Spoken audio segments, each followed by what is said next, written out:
እንግዲህ ጭር ሲል አልወድም በጣም ብዙ ነገሮችን እየተናገረች ትገኛለች። በዚህ ሰዓት ብሩክንም ተመልካችንም እያስፈራራች ትገኛለች። እንግዲህ ከጋሽዬ ጋር ብዙ ነገሮችን እያወራች እንደሆነ ሁሉ እውነታ እንደሚወጣ በቅርቡ እንግዲህ እየተናገረች እየዛተች ትገኛለች።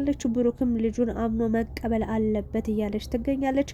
ቢኒም እንግዲህ የልጅቷ አባት እኔ ነኝ ብሎ ቢመጣም ከዚህ በኋላ አጠገቤ እንዳትደርስ እከሳለሁ፣ አሳስርሃለሁ በማለት ለሱም ከበድ ያለ ማስጠንቀቂያ ሰጣለች። እዩና ጋሽዬ የእውነት ተገናኝተው በሀይሚና በብሩክ ወይም ደግሞ በብሩክና በእዩ ባህል ስለተፈጠረው ነገር አውርተዋት ይሆን ወይንስ ደግሞ እሷ ፈጥራ እያወራች ያለችው ነገር ነው የሚለውን እንግዲህ በደንብ ሀሳብ አስተያየት የምንሰጥበት ይሆናል። ሌላኛው ደግሞ እንግዲህ ዛሬ ሙሺ ከረዥም ጊዜ በኋላ ወደ ሚዲያ መጣለች። ከምንወዳት ሰዎች ጋር ተገናኝታለች። ጠፍታ ነበረ። እንኳን እሷ ሀብም ጠፍቶ ነበር። እውነት ለመናገር ሀብም እንግዲህ ከሚስቱ ጋር በጣም በከባዱ እንደተጣላና ከእሷ ጋር ከዚህ በኋላ መቀጠል እንደማይፈልግ ለሙሺ ይነግሯታል። እንግዲህ ተንተን አርገን በደንብ አርገን ሀሳብ አስተያየት እንሰጥበታለን። እንግዲህ ስለ ሽምግልናውም ሀይሚና ብሩክም ቤተክርስቲያን ሄደው ገዳም አንድ ቦታ ሄደው አባቶችን አናግረው ቃል ተገባብተው እንደመጡም ጭምጭምታ ወሬ ከዚህ በፊትም ሰምቼ ነበር። ከዛ በኋላም ደግሞ ያው የሚለቀቁ ቪዲዮዎች፣ ፎቶዎች ነበሩ እነሱ ያስታውቁ ነበረ። ዛሬ ሀብም እንግዲህ ለሙሺ ነግሯታል። እንዲህ ቃል ተገባብተው መጥተዋል እና ሽምግልና ሊላክ ነው፣ እንዴት ነው የሚሆነውም በማለት እንግዲህ ጥያቄ አቅርቦላታል ወይ ደግሞ ሀሳብ ሰጧታል። የእሷን ምላሽም እንግዲህ ሰምተናል። እሱንም ሀሳብ አስተያየት የምንሰጥበት ይሆናል። ሙሺ በቅድሚያ እንግዲህ ታማለች።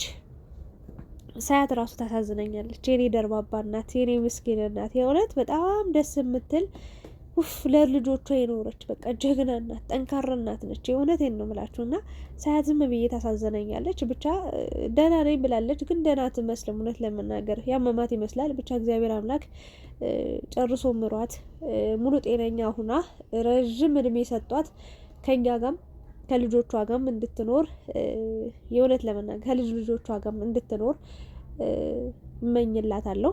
እና በቅድሚያ ስለ እዩ ነው ሀሳብ መስጠት የምፈልገው። እዩን ግን ማለት ነው እንደው አይደለም ብሩክ ህይወት ውስጥ ሀይሚ ህይወት ውስጥ አይደለም እንደው ሚዲያ ላይ እችን ልጅ የሚያጠፋ ጠፋ ወይ? እንደው እችን ልጅ ሀይ የሚላት ሰው ጠፋ?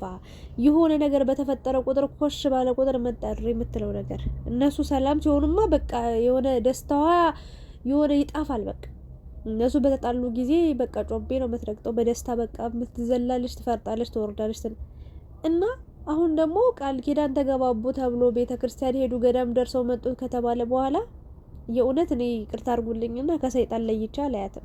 የራሷ እውነት ሊኖራት ይችላል።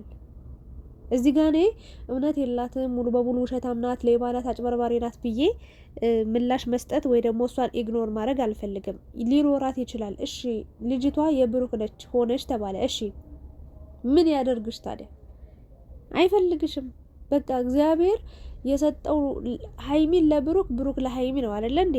በቃ ከዛ ውጪ አንቺ በእነሱ ህይወት ውስጥ ምንድነው በዚህ ልክ ጣልቃ የምትገቢው? ለምንድነው እነሱ ደስ ባላቸው ሰዓትና ጊዜ ቦታ ጠብቀሽ ሆን ብለሽ ደስታቸውን ለማበላሸት የምትመጪው? ሀይሚ አሁን ይሄን ነገር ስታይ ምን ይሰማታል? እንደ አንድ ሴት የእውነት እኔ በሷ ቦታ ብሆን በጣም ከባድ ስሜት ነው የሚሰማኝ። አስቡት እንግዲህ ይወደኛል ወዷለሁ ብላ ብታስበው አብራው እየኖረች ያለችው ከሱ ጋር ብዙ ህልሞችን ብዙ እቅዶችን የምታቀደው ሰው በመሀል ግን አንድ ሴት መጣ የሆነ በቃ ልጅ አለው እንደዚህ ያለው ብላ በየሰዓቱ በየሰከንዱ በየደቂቃው ሚዲያ ላይ እየወጣች ስታወራ ምን ይሰማታል? ሆን ብለሽ የሀይሚን ስሜት ለመጉዳት ብሩክን ለማበሳጨት በህይወታቸው ጣልቃ ገብተሽ እነሱን ለማጣላት ለማለየት ነው ሆን ብለሽ ጊዜና ቦታ ጠብቀሽ የመጣሽው። ተመልካችን አስፈራርተሻል። እንዲያት በሉኝ እንደዛ ታርጉ ምን እንበልሽ ታዲያ? አንቺ እኮ የሰውን ህይወት ለማበሳቀል የምሬ ነው። ለማንም ከፍተሽ የሰጠሽውን ማንጋት ተተኚ ከማንጋት አረጊ ማን ያስረግዝሽ ማን ያስወለድሽ ሳይታወቅ ወለድሽ ወለድሽ ተባለ። ጥሩ ነው እግዚአብሔር ይመስገን ብለሽ ጤነኛ ልጅ ወልደሻል። በቃ ያን ሰው አርገናል፣ ይሄ ነገር ተፈጥሯል፣ ስለዚህ ልጅ ናት ብለሽ ተናገርሽ። አሁን ለምሳሌ ከብሩክ ጋር ግንኙነት አርጋችኋል እንበልና ልጁ የሱ ትሁን እሺ ተባለ፣ ነገርሹ በቃ እሷም ነገ አባቴን ብላ መጠየቁ አይቀርም። ትልቅ ስትሆንም ብዙ ነገር ይፈጠራል ምናምን ነገር። መጀመሪያ አብሮሽ ለማይቀጥል ወንድ፣ መጀመሪያ በትዳር አብሮሽ ላልተጣመረ ወንድ ከፍተሽ ስትሰጪ ነው የተሳሳትሽው። ያኔ ነበረ ቀሚስሽንም ክብርሽንም ሴትነትሽንም እቃሽንም ስብስብ አድርገሽ መያዝ የነበረብሽ። ሁሉንም ክፍትፍት አድርገሽ ሰጠሽ። እንግዲህ የተከፈተ እቃ ያው ብዙ ነገሮች ይገቡበታል ታውቂያለሽ። ዝንብ፣ ጉንዳን ብዙ የማይገባበት ነገር የለም። ስለዚህ ለምን እንደዚህ ሆነ ብለሽ እሪ ለምንድን ነው የምትይው? በቃ ልጅሽን ፈልገሽም ሆነ አልፈለግሽም ሆነ ወልደሻል። በቃ እስኪወለድ ድረስ አንቺ ተኝተሻል ወይ? እሱ ተጨፍኖ ነበር ወይ ተኝቶ ነበር ወይ ብለሻል። አንቺ ራሱ ተጨፍነሽ ነበር ወይ ተኝተሽ ነበር ወይ? ያ ሁሉ ነገር ሲፈጠር ለምን ራሽን አልጠበቅሽም ነበር? ያ ነገር ከተፈጠረ ተናገርሽ። በቃ እውነታውን የልጁ አባት ወይ ደግሞ የልጅቱ አባት አንተ ነህ ብለሽ ከእርግዝናሽ እስከ ወለድሽ በኋላ ተናገርሽ። ይሄ ልጅ በቃ ተይኝ አለሽ፣ አልፈልግምም አለሽ፣ የኔም አይደለም አለሽ። በቃ ዝም ነው ማለት ያለብሽ። የእውነት ልጁ ከሆነች የአብራኩ ክፋይ ከሆነች የሆነ ቀን መምጣቱ አይቀርም። ልጄን ብሎ መምጣቱ አይቀርም። አንቺ እናት እንደሆንሽም እሱ አባት መሆን እኮ የሆነ ሰዓት ላይ ተጸጽቶ እንዲመጣ ያደርገዋል።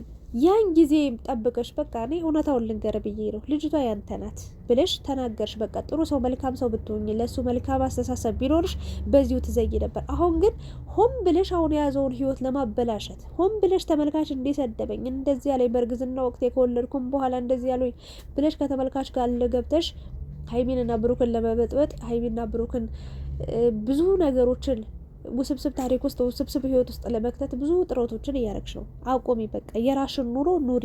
ቢኒን የምታሳሰሪበት አንቺ ማን ስለሆንሽ ነው? ምን አረገሽ? በቃ ልቀበል ያለው አምኖ ተቀብሎ ስንት አለ አይደለ እንዴ?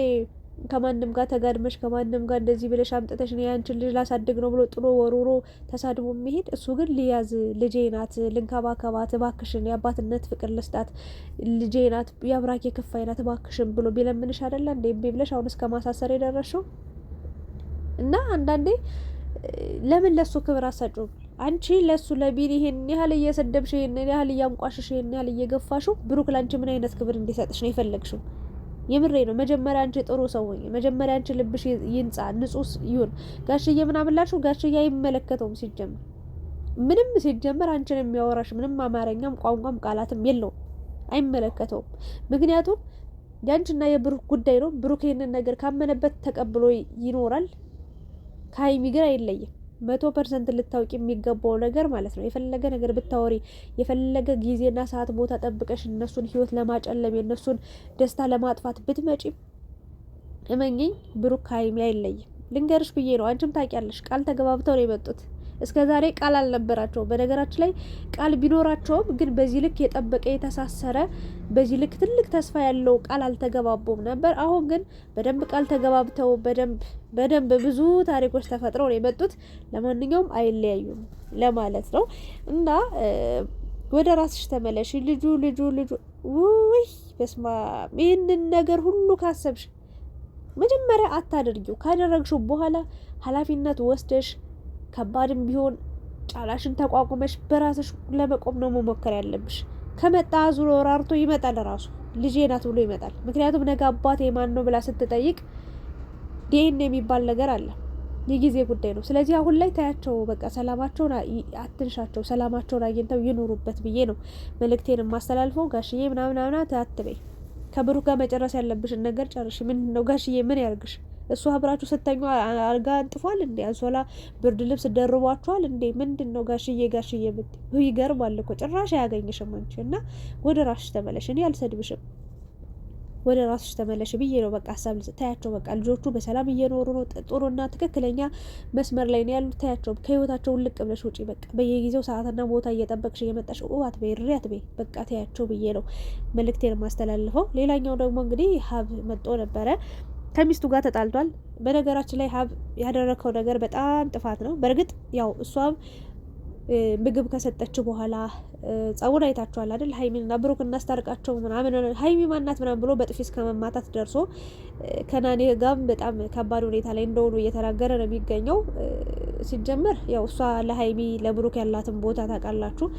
እነሱ እንዳይጣሉ እንዳይለያዩ ፈርታ ነው እንጂ አንተን ላለማብላት ወይ ደግሞ አንተን ለማበሳጨት አንተን ለማናደድ ብላ አልነበረም። አንተ ግን ነገሩን አባብሰ ብዙ ነገር አድርጋል። ስለዚህ አንተ ታናናሾችን እየመከርክ አንተ ታላቁ ነህ፣ አልፈልግም፣ ያላገባትም፣ ተጣልተናል፣ ተለያይተናል፣ ከዚህ በኋላ አብረን አንሆንም ብለህ ለእናትህ በዚህ ሰዓት በተጨነቀች ሰዓት ታማ ለራሷ የምሬን ነው ለማውራት ራሱ በጣም የሆነ ውስጧ ታማለች ትንሽ። እግዚአብሔርን ነው ብላችሁ ሙሽዬና እንደዚህ አይነት መጥፎ ነገር ባትነግራት በቃ ወንድማችሁም ታሟል እግዚአብሔር ይማረው ብለሃልና እግዚአብሔር ይማረው ጨርሶ ጤነኛ ሁኑ። ሁላችሁም ለእናታችሁ ስትሉ ደስተኛ ሁኑ በቻላችሁት አቅምና የሚያስከፋትን ነገር አትናገር። በቃ እኔ አሁን ሀይሚና ብሩክ እንዲህ ቃል ኪዳን ተገባቡ ብለህ ስትነግራት በጣም ነው ደስ ያለት። በቃ በጣም የእውነቴን ነው። በቃ እንዲግባቡ እንዲስማሙ ደስተኛ እንዲሆኑ ነው የምትፈልግ። ስለዚህ ባላት እድሜ ደስተኛ ሆና እንድትኖር የሚያስደስታትን ነገር መናገር እንጂ ገና ዝም ብላችሁ የሆነ ነገር ተጨቃጨቅን ብለህ ሄደህ ለሙሺ ባትነግራት የተሻለ ነበረ ብዬ ነው የማስበው። የእውነት ለመናገር ሀብ ጥሩ አላደረክም እና ሽማግሌ ሊላክ ነው ቃል ተገባብተው መጥተዋል ብለሃታል። ሙሺ ደግሞ ሽምግልናው ይደርሳል እሱ ባለው ቀን ይሆናል። ግን እነሱ ዋናው እንኳን ሰላም አገኙ፣ እንኳን ተታረቁ፣ እንኳን ደስተኛ ሆኑ ልጆቼ ብላ በደስታ ነበር ስትስቅ የነበረው እና ሙሺ የኔ ደርባባ እናት እግዚአብሔርን ስላየኋቸው በጣም ነው ደስ ያለኝ። በጣም ምርጥ እናት ናቸው። እንቁ ሲመርቁ የተረጋጋች በቃ ደስ የምትል እናት እና ብሩክም እድለኛ ነህ። የእውነት ለመናገር እሳቸውም ባልልም ያው እሷ ነው የምለው የእውነት ለመናገር እና ያራኳት ያልተሰማኝ። ለማንኛውም በጣም ዋጋ ከፍላለች። ብዙ ታሪኮችን ብዙ ስራዎችን አሳልፋ ልጆቿን እዚህ ደረጃ ላይ ማድረስ ማብቃት ማለት ልዩ ናት። ያለ አባት ማሳደግ ያለ አባት ልጅን እንደዚህ ሰብስቦ በቤታ እኔ እንጃ አላቅም ቁም ነገር ላይ ማድረስ ልጆቹም ያው አድገው ውለታዋን እየመለሱ ነው የሚገኙት። የእናት ውለታዋ ብዙ ቢሆንም በትንሹ እንግዲህ ደስተኛ እያደረጓት ነው የሚገኙት። ቀሪ ዘመኗ ጥሩና ያማረ እንዲሆን እድሜዋ እንዲረዝም ጤናዋ እንዲበዛ ሁላችንም በየሃይማኖታችን እንጸልይላት። እግዚአብሔር ጨርሶ የማርሽ እንበላት። ፈጣሪ እንዲሚራት እንጸልይ። ወንድማችሁንም እግዚአብሔር ይማረው። ዛሬ ደስ የሚል ቪዲዮ አይቻለሁ። የሙሽዬ ስላየዎች ደስ ብሎኛል። ለማንኛውም ሀብም ተረጋጋ። ከረጋው ተጥቂም ይወጣል ይባላል። አንተ የእናንተ ጓዳ ውስጥ ወይ ደግሞ የእናንተ ህይወት ውስጥ ወይ ደግሞ በእናንተ የማይፈታ ችግር ተፈጥሮ አይደለም የተጣላችሁት። ገና በሰው ነው። ስለዚህ በቃ ትክክል አልነበርክም ባጭሩ። አንተም እሷም ትክክል አልነበራችሁም። ተረጋጋ፣ ወደ ራስ ተመለስ። እሷ የምትመረቅበት ጊዜ ደርሷል። አንድ አግባ ታላቅ ነህ። ከዛ ደግሞ ብሩክ ይቀጥላል። የብሩክንም ደስታ ፌሽታ አይታ የልጅ አይታ ሙሺ የእውነቴን ነው እንደምትኖር እግዚአብሔር ይፍቀድላት ብዬ መልካም ምኞቴን እገልጻለሁ። የኔ ሀሳብ አስተያየት እንግዲህ ይሄንን ይመስል ነበረ። እዩን ግን በተቻለ አቅም ከበስደም በቃ ተይው ነው ምንላት። በእርግጥ ያው እውነታው አንድ ቀን መውጣቱ አይቀርም። ይወጣል እኮ ቢወጣም ግን በቃ ሀይሚና ብሩክ ፈጣሪ አንድ አድርጓቸዋል እነዚህ ልጆች። የእውነቴን ነው እና አንቻውን ሀሳብሽ በልጁ ሰበብ እሱን ማግኘት ነው የምትፈልጊው። በልጁ ሰበብ ከአንቺ ጋር እንዲኖር ነው የምትፈልጊው። በልጁ ሰበብ ከአንቺ ጋር በቃ ሀይሚን እንድተዋት ነው የምትፈልጊው። ግን አይሆንም። በቃ ያ ድሮ ቀረ። ድሮ በፊት አብሮሽ እያለ የሆነ የጎደለ ነገር ኖሮ ወይ ደግሞ አልተግባባችሁም ወይ ፈጣሪ አልጻፈው በቃ ሁለታችሁ አንድ እንድትሆኑ ተለያያችሁ። ስለዚህ ፈጣሪ ያልፈቀደውን አንቺ የኔ ፈቅዳለሁ የኔ ያልኩት ይሆናል እኔ ባልኩት መንገድ ይመጣል ማለት ይሄ ትክክል ያልሆነና ይሄ ተሳሳተ ነው። አንቺንም ገደል ውስጥ ስለሚከትሽ ወደ ራስሽ ህይወት ተመለሽ፣ ወደ ራስሽ መንገድ ተመለሽ ብዬ ነው መልእክቴን የማስተላልፈው። አመሰግናለሁ። የእናንተን ሀሳብ አስተያየት እንደተለመደው ኮሜንት ላይ አስቀምጡ። አሁንም ላይክ፣ ሼር፣ ሰብስክራይብ ማድረጋችሁን እንዳትረሱ። ሰላም አምሹልኝ።